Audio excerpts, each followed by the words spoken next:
au rythme du Haut-Jura. Bonjour et bienvenue dans notre série Curiosité, qui vous plonge en quelques minutes dans la vie d'une espèce animale ou végétale habitant le parc naturel régional du Haut-Jura. Des espèces pas comme les autres qui cachent caractéristiques, modes de vie ou histoires hors normes. Et nous, on adore vous partager ces détails et anecdotes. Une fois n'est pas coutume, la curiosité du jour est une espèce invasive, le frelon asiatique. On pourrait mettre une musique qui fait peur, car le frelon asiatique est un véritable serial killer parmi les insectes. Il est arrivé en France au début des années 2000, en profitant malgré lui de l'importation de poteries chinoises. Depuis, il colonise France et Europe à un rythme soutenu, accentué par le changement climatique. Il gagne même nos montagnes. L'air, plus si frais, du Haut-Jura ne lui fait pas peur.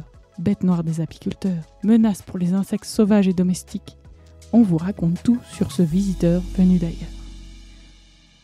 Première chose à savoir, c'est que le frelon asiatique est insatiable. Et oui, son appétit n'a d'égal que sa férocité. Une colonie de frelons asiatiques a besoin de 15 à 18 kg d'insectes pour assouvir ses besoins protéiques. Et pour ça, les abeilles domestiques sont un mets de choix. Elles représentent 40 à 60% du régime alimentaire du frelon. Allez, on vous épargne les calculs.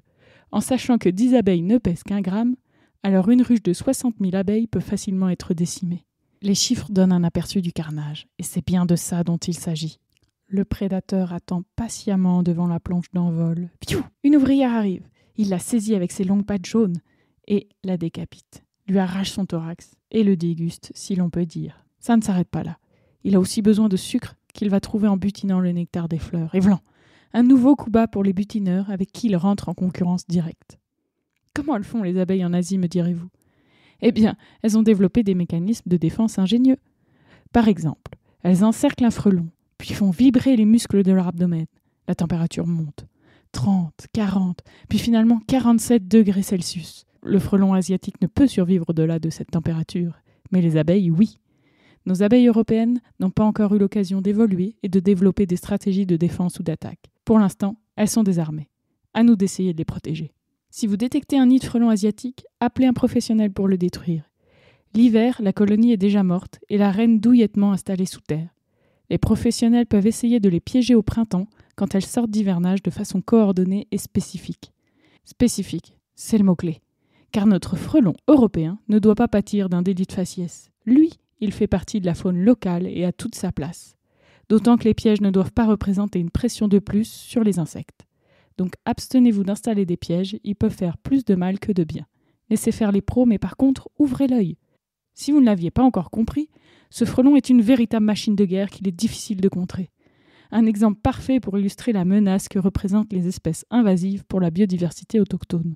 Le commerce international, le changement climatique, un affaiblissement général de la biodiversité, des terreaux fertiles pour de nouvelles espèces. Un nouveau venu asiatique a fait son apparition sur le territoire français, le frelon oriental.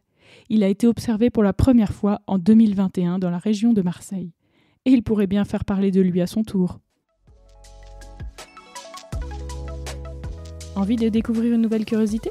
Abonnez-vous à votre podcast au rythme du Haut-Jura et ne manquez aucun épisode. À bientôt ! Un podcast proposé par le Parc naturel régional du Haut-Jura avec le soutien des régions Bourgogne-Franche-Comté et Auvergne-Rhône-Alpes.